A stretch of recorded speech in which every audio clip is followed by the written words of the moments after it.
We've been working on scholarly skepticism, and this is the 8th lecture in our series. Just a brief recap of what's going on with scholarly skepticism. It is centered in Germany and spreads outward from there. It's influenced in its first phase very heavily by Hume and other deists, but relatively little by Hegel. That's not to say that the individual contributors are not influenced by Hegel, but that their contributions show less influence of Hegel than those of the Tübingen school, and we'll be seeing that in more detail in the final week of the course. The kind of skepticism that we're dealing with is rooted in writers like Reimarus and Lessing, but it comes to full flower in Strauss and Renan. We dealt with Strauss's Life of Jesus last lecture. This time we're going to look at it from the standpoint of what happened after Strauss's Life of Jesus was published, and also try to frame that in terms of some other work that has bearing on the subject. To get a view from a height here, I'd like to back out for a minute and look at the Orthodox Christian argument as it was put forward by people like Philip Doddridge in the middle of the 18th century. It ran something like this. They didn't formulate it in a deductive form, but I think this is a faithful reconstruction. Either Jesus' first followers told the truth, or they did not. If they did not, then either they knew that what they were saying was false, or they did not know that it was false. If they knew it was false, then they were deceivers. If they did not know that it was false, they were deceived. But they were not deceivers. Their lives give evidence of their sincerity, and they were not deceived. The events are the kinds of things about which the original witnesses could not have been mistaken. Therefore, Christianity is true in all of its miraculous elements. Now, this kind of argument has a beautiful flow to it, but in effect, what Strauss did was to say there is a missing premise in the argument, and the missing premise is false. The missing premise is that Jesus' first followers told the same stories we find in the Gospels. To undermine that claim, Strauss argues that the Gospels were not written until several generations later, well up into the 2nd century. During the intervening century, a body of miracle stories grew up around Jesus. This is what he calls a mythos.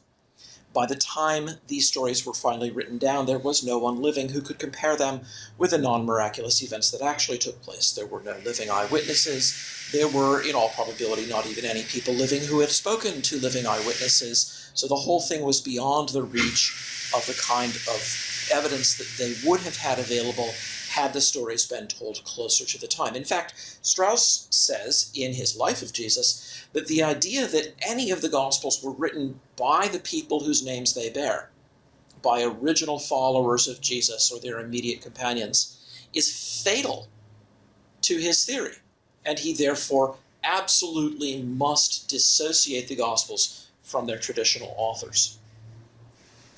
Finally, we come here to a kind of methodological issue. Strauss has resolved the question of special divine action into the question of the dating and authorship of the Gospels. If the traditional dating and authorship can be maintained, then Strauss's theory is in dire straits. He's forced to a very difficult position. If that traditional authorship and dating is completely wrong, off by the better part of a century, then Strauss says there's room for myth to grow, and myth requires time. Strauss would not for a moment countenance the idea that myth could supplant the true story, as in his view, the non-miraculous story, within a very short period of time. You couldn't do this within living memory. You would have to have this arise gradually and not deliberately, just sort of accidentally, over the course of a long period of time. Here are Strauss's principal contentions, both in his original Life of Jesus and in his subsequent work. Any report of the supernatural, of prophecy or miracles in particular, may be set aside at once as unhistorical. It does pose a question to us, but the question is not whether it's true. The question is, how did this story arise? And we may exert our ingenuity to try to determine how it arose. Any contradictions between two narratives demonstrate that at least one of them is false. If they are otherwise equally well attested, then we've got a contradiction between two things and we don't know where to lay the blame. That casts doubt on both of them. we're in a position of not knowing what we can trust. A very important additional point, the silence of one author, when we should have expected him to take notice of a fact or event, is equivalent to a denial. This free use of the argument from silence is hugely important. Strauss does say early on in sections of the life of Jesus that I had you read that the mere silence of an author by itself is of very little consequence. However, he goes on to say that when we would have expected that author to mention something and he doesn't, then the argument from silence becomes very valuable. As it happens, Strauss has almost never met an argument from silence he didn't like. Every time he comes across a place where one author is silent, he immediately tells us that we should have assumed that author would say something about this had the author known about the event. And as the author could not have failed to know about it, his silence is equivalent to a denial. So although he says something methodologically modest at the outset, he then never returns to that, never backs down from an argument from silence.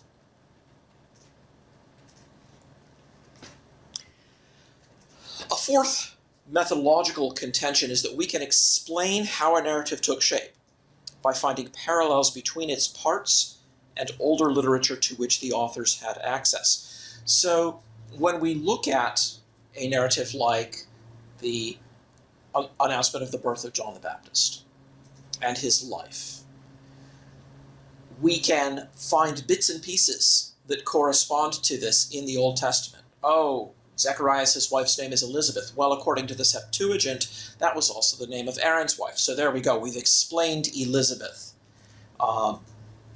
John is raised in a peculiar way with a peculiar vow. Well, hey, that might have come from the story of Samson. So we find these bits and pieces, and it's very curious to think what must be going through the mind of someone who's composing such a story.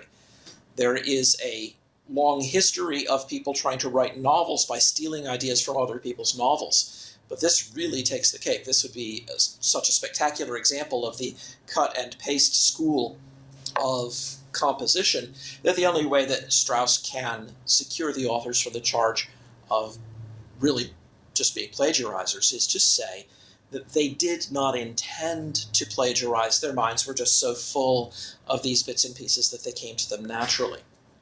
And as we asked last time, how could any history be secured from being dissolved by this means? If this counts as an explanation, what is there that cannot be explained away? Finally, Strauss's position in his early work is that the heart of Christianity is a kind of pantheism, purely non-supernatural, but still involving something that is worthy of reverence that is not simply the material universe. That's Strauss's position, and those are his principal tools in his life of Jesus. Now we turn to his later work. First, he wrote a series of polemical pieces against people who criticized his life of Jesus. So 2 years later, there had been a firestorm of controversy. Neander and Lange and others had written responses. And so in his Streitschriften, he gives us responses specifically to the people who had criticized his life of Jesus. He's merciless. He makes not the slightest concession to courtesy with any of them. This is all-out war from his perspective. Meanwhile, he was working on a 2-volume work on Christian doctrine. Christliche Glaubenslehre, I believe. And this is an attempt to account for Christian doctrine on Hegelian lines. Strauss had come to study under Hegel and Schleiermacher in 1831, but Schleiermacher was the only one whose lectures he could attend because Hegel, inconveniently enough, died in 1831. So Strauss arrived just after his death. He went to Schleiermacher's lectures on the life of Jesus, but the Hegelian influence is stronger in his Christian doctrine. Here and later, he attempts to account for the growth of Christian doctrine by the typical Hegelian device of thesis and antithesis, and then a synthesis of the two. And the original thesis and antithesis were Jewish Christianity represented in the school that centered on Peter, and James, and Pauline Christianity, centered around the character of Paul. These two were in conflict. The conflict worked out a new compromise, and then gradually, over time, Strauss says the doctrines sort of fell apart. So he has a negative view of the historical trajectory of doctrine, but the driving engine of it is a Hegelian dialectic. This will be worked out much more thoroughgoingly in the writers who comprise people like Bauer and Hilgenfeld and Volkmar, the Tübingen school writers. Their signature item will be the absolutely thoroughgoing application of a Hegelian dialectic. But we see a bit of it coming out here in Strauss. In 1860, he took some time off. Between 1841 and 1862, you'll see there are no theological writings. He wrote a series of biographies that were critically well received. In 1862, he wrote a biography of Reimarus, whose work we looked at earlier when we were talking about the history leading up to Strauss. In 1864, he wrote A New Life of Jesus for the German People. This is a work that was not directed to the scholars. He had written his original Life of Jesus in 1835 for the scholarly world and was surprised and a bit dismayed that it was taken up by the popular audience, the populace, and was not considered to be a work of scholarship, but rather just a crude attack on the popular belief. It had been intended only for the scholars. Now, he says, forget that. I'm going to write straight for the German people, and we'll look a bit at that as we move forward. And then in 1872, right near the end of his life, he wrote a book called The Old Faith and the New. And very significantly, the subtitle of that work was A Confession. And we'll see what Strauss is confessing when we get to that. So what is it in his New Life of Jesus that we can find? Well, first of all, here, unlike his Leben Jesu, his Life of Jesus from 1835, he explicitly names David Hume. And here's a quotation from A New Life of Jesus. On the side of the skeptical and critical philosophers, Hume's essay on miracles in particular carries with it such general conviction that the question may be regarded as having been by it virtually settled. And again, on the same page, he recapitulates Hume's argument in a way that leaves no doubt that this really was the driving engine behind his anti-supernaturalism. In our own minds, we should balance the two probabilities, considering which was the greater, that a witness apparently the most credible should nevertheless have deceived us, or that an event should have happened contradicting all previous experience. There are examples of testimony, even the most credible, given by eyewitnesses, by honest men and so forth, having been false. These instances may be rare, but still there have been such. But with the exception of the cases where credibility is in question, there are no instances of events demonstrably contradicting the laws of nature.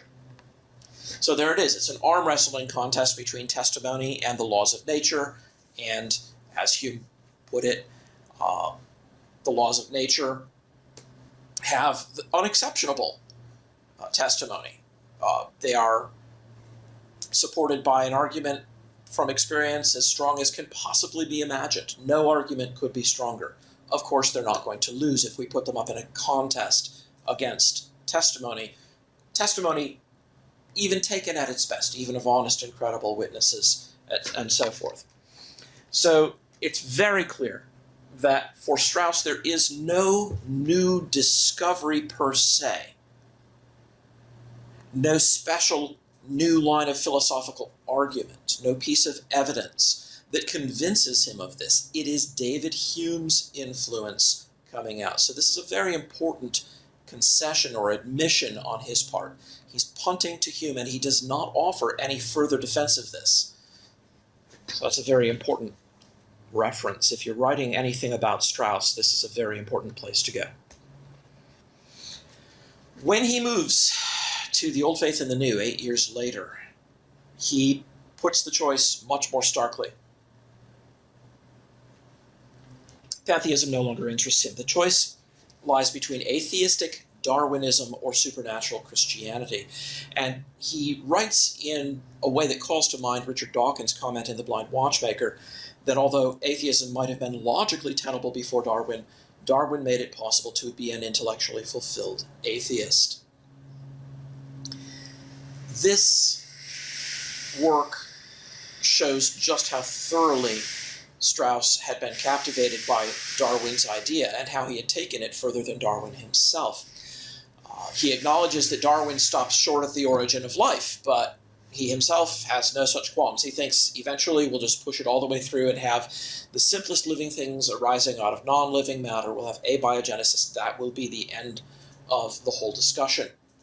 He mentions Darwin perhaps 36 times throughout the work, whereas Darwin just hadn't come up before. Darwin's Origin of Species, of course, very famous work, was published in English in 1859. So it took a little while to get through to Strauss, but when it did, it provided for him the key that made him see that atheism was now the logical end of the road. Miracles, of course, cannot be admitted, but now our treatment of Jesus changes. Jesus had before been treated by Strauss as the highest religious genius of the race.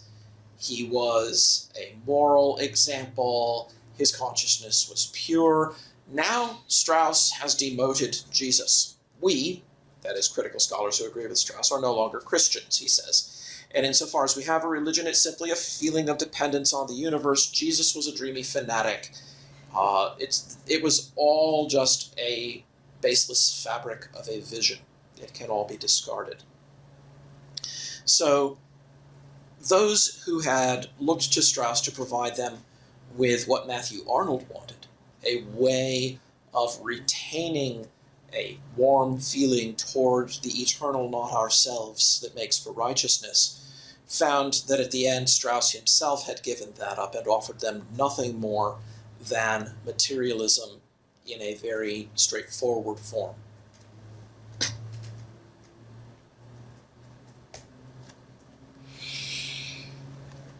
As Renan came after Strauss's Life of Jesus and wrote his own Life of Jesus just the year before Strauss's New Life of Jesus, published in French in 1863, translated immediately into English. And Renan is an interesting character. As a master of Oriental languages, he had studied for the Catholic priesthood, but abandoned that vocation. He traveled in the Holy Land and said that as he walked through Tyre and Sidon and Galilee, he found here before him a fifth gospel. And in the light of that fifth gospel, he interpreted the four canonical gospels, seeing it as a drama played out on a stage that he himself could walk on. So his Life of Jesus is a literary production of very great literary merit. As a stylist, Renan is justly famous. Here are the main principles of his thought. I'm quoting here from his studies in the history of religion. He says, criticism has two modes of attacking a marvelous narrative. For as to accepting it as it stands, it cannot think of it, since its essence is denial of the supernatural. You cannot accept a supernatural account. This particular essay, from which I am quoting, was originally written and published in a journal called The Freedom of Thought, La Liberté de Penser, but it's republished here. And then he has a footnote so that you don't miss what he means. He says, by supernatural, I mean here miraculous, that is to say, the special intervention of deity in the physical and psychological order of the world, deranging the course of events with a view to particular government of humanity. That doesn't happen. The essence of criticism is denial of the supernatural. Again, later in his studies, not from one line of reasoning, but from the whole mass of modern sciences comes this immense result. Nothing is supernatural. There's nothing supernatural.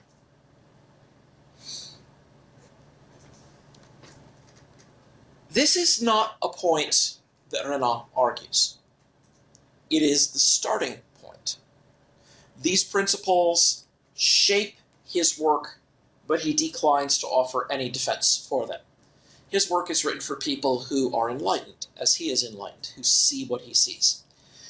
Curiously, Renan concedes that the Gospels are substantially the work of their traditional authors. Most curiously, he says that although the Gospel of John has in some places been interpolated, still there's a great deal of material that goes right back to John himself. Now, he thinks that John is confused, deranged, and has put some things in there that we simply can't believe. But he is moved, in part just by the sheer external evidence for authorship, to acknowledge the traditional authorship of this gospel. The miracle stories in the Gospels are legends. Strauss calls them myths, but Renan says they are actually more stories that grew up in the telling around a core of actual eyewitness testimony to the mundane events in the life of Jesus. And those things were written earlier than Strauss had wanted to concede. Still, the substantive negative conclusions of Strauss, no miracles occur, many of these things are contradictory, Renan accepts without demur. Not so much arguing for them, not even recapitulating Strauss's arguments, but again, just assuming them and then moving forward from that assumed position.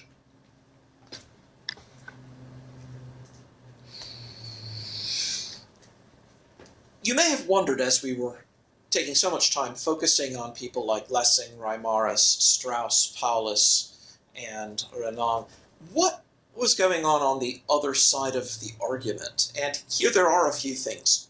I've mentioned several times Richard Whately, the Anglican logician at Oxford, theologian, Archbishop of Dublin. Whately wrote a book called Historic Doubts Relative to Napoleon Bonaparte. And I've mentioned this before. He wrote it in 1819, published while Napoleon was still alive and imprisoned, I believe, on St. Helena. It's a satiric application of Hume's skepticism. Obviously, writing in 1819, Whately cannot be attempting to respond to Strauss.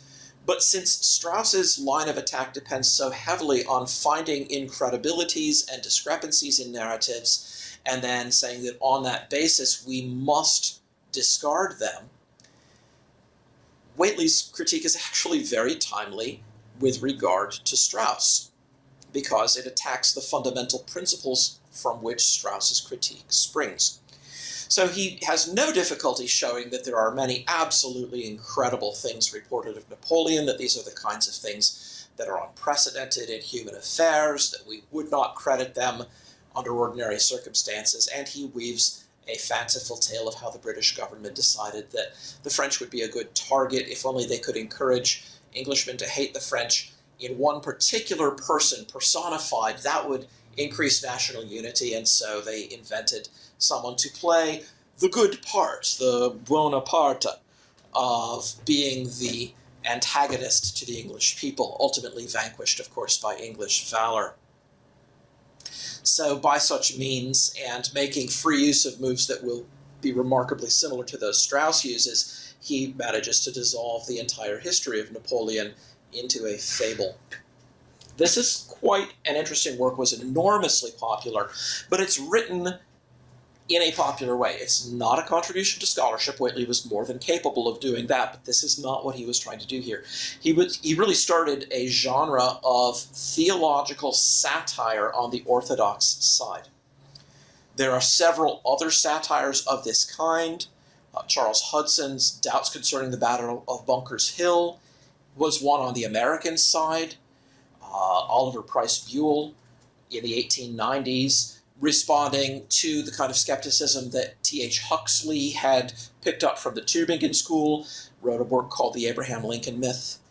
Again, very much a satire in the vein of Whately's satire. So it spawned a little genre of such things. And then there are pieces elsewhere. In John Relly Beard's Voices of the Church, someone tries to dissolve the life of Martin Luther in the same way that Strauss has dissolved the life of Jesus. other authors. I can give you more if you're interested in pursuing this. This whole vein of satire as a theological polemical weapon really got started with Whately's work and was later applied very self-consciously to the results of Strauss and other German critics and their English followers. Another book appeared rather quietly in 1833 and then went through many subsequent editions. This is by John James Blunt, and it's a work called Undesigned Coincidences. Originally, it arose as a set of lectures that Blunt had given, and then was bundled together with more work and went through many editions. You see here a copy of the title page of the 9th edition. Blunt's contention is that the historical narratives of the Gospels, and in many cases of the Old Testament as well, interlock in ways that strongly indicate they were written by authors who were well-informed and habitually truthful. The way the argument works is not by showing passages that tell the same story in the same words, but rather by showing passages where typically one passage of a narrative will raise a question that that book does not answer. But if you appeal to a different narrative written by a different author, perhaps with a different purpose, you find incidentally the clue that unlocks the argument there. So this is a mode of argument that William Paley had traced out with regard to the book of Acts on the one hand and the epistles of Paul on the other, showing interconnections among them. It was the work of Blunt to extend that argument across a wider surface area, and in particular to pioneer it with regard to the Gospels. Another figure, a very interesting figure that is worth our time thinking about is George John Romanes. Romanes was a Canadian-born English evolutionary biologist. When he went to university, he actually wrote an essay that won a prize for apologetics. It was an essay on prayer and the law-like governance of the universe. How could prayer be of any effect if the universe is governed wholly by natural laws? But at the same time that he received that prize, he was in the process of losing his faith and became an agnostic. He actually wrote a little book which he circulated anonymously. It had just the pseudonym Physicus for the author, called A Candid Examination of Theism, and in that book he comes to a resolutely agnostic position, not atheism, but agnosticism. We just can't know. His work in evolutionary biology attracted the attention of Charles Darwin, and the two became quite close. Darwin actually asked for Romanes' advice and criticism on things he had not yet published. He was, I think, very clearly Darwin's youngest and perhaps most beloved protege.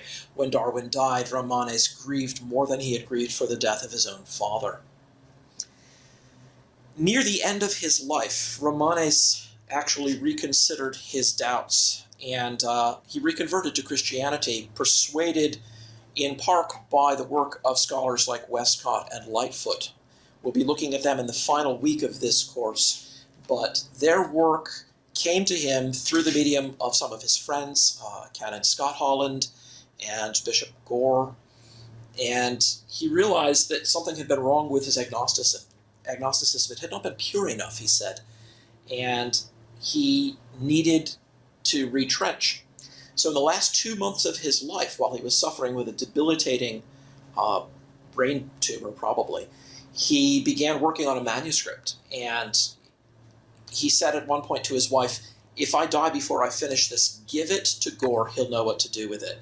And he did die before he completed it, so Charles Gore was handed the scattered notes and put together as many of them as he could, and published it the year after Romanes' death as Thoughts on Religion. It's quite a fascinating window on the mind of someone who lost his faith and then found his way back, and was trying to leave an account of how he found his way back at the time of his death. In some ways, of course, that parallels what we already saw about Thomas Cooper, but Cooper's way back came 30 years and more before his death, and so he had 30 years to be very explicit and give many, many lectures and sermons explaining why he now rejected the arguments of Strauss that had once bound him fast, as he put it.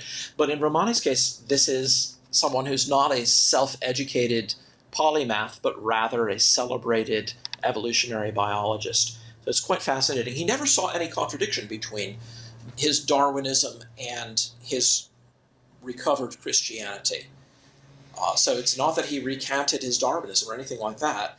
It is that he felt that he had been led not to take a serious look at the evidence for the miraculous. So he specifically comes back to that.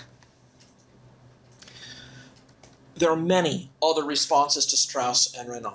So instead of trying to give you a coverage of them one by one, which would take us far too long, I simply want to give you a list of some of these. If these issues interest you, these are places to go, and I've put them in rough chronological order. Henry Rogers was an English clergyman who wrote a book called Reason and Faith, Their Claims and Conflicts. Second edition of that came out in 1850. In an appendix, he gives what he calls a general character of Dr. Strauss's life of Jesus.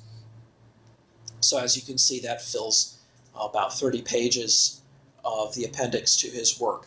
It's a short book, but that's a good place to go to look for an early English reaction. Another work that you want to look at would be Christ and Christianity, a vindication of the divine authority of the Christian religion, an express piece of advocacy, but Chapter 5 is devoted directly to Strauss's life of Jesus. John Fletcher Hurst was a bibliographer and wrote a history of rationalism embracing a survey of the present state of Protestant theology.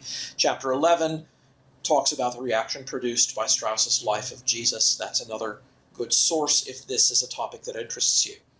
Philip Schaff, the noted church historian, who's got the many-volume history of the church, has a book, The Person of Christ, the Miracle of History, with a reply to Strauss and Renan. So, as you can see by the date, Renan had written in 1863. By 1866, Schaff was out with a response. There's a peculiarity about Schaff's response, which is that he's adopted Bushnell's conception of a miracle. If you look at pages 157 through 59, you'll see that. That puts him on a slightly different track from many of the Orthodox responders to Strauss. So again, if this interests you, there's a possible source to go to. A popular level response to Strauss. The truth of the evangelical history of our Lord Jesus Christ proved in opposition to Dr. D.F. Strauss, the chief of modern disbelievers in Revelation. It came out in 1856. At the same time, translated from the German, August Neander's Life of Jesus in its historical connection and historical development. It's a far more scholarly piece of work written by one of Strauss's German peers. Neander was widely recognized as a very great scholar, and although he is not particularly conservative in his outlook, he certainly thinks that Strauss has gone much too far and opposes him at many points and quite explicitly. George Park Fisher was an American scholar teaching at Yale, where he held a position as professor of church history. He's got a work that came out in multiple editions. I've got the link here to the third edition, Essays on the Supernatural Origin of Christianity. And as you can see from the subtitle, the theories of Renan, Strauss, and the Tübingen School get special attention. Fisher is fairly conservative. He was a friend of B.B. Warfield, though he disagreed with Warfield's view of inspiration. He's a good example of a late 19th century American scholar who takes a conservative view, but is not willing to stake his life on a particular theory of inspiration, certainly would not have signed the Chicago Statement on Inerrancy, but a very thorough scholar and very interesting, very much worth reading. Charles Adolphus Rowe was an English scholar, prebend of St. Paul's Cathedral. In a course of lectures delivered at the request of the Christian Evidence Society, he's got one called Mythical Theories of Christianity. Rowe directly addresses Strauss there, and he's also got some other works that might interest you, and you can look these up in our library as the mood takes you. So remember the name of Roe if you're interested in that. And finally, Franz Ludwig Steinmeier, The History of the Passion and Resurrection of Our Lord, considered in the light of modern criticism, is also an engagement with this particular strand of German skepticism and scholarly skepticism that comes out most clearly in Strauss and Renan.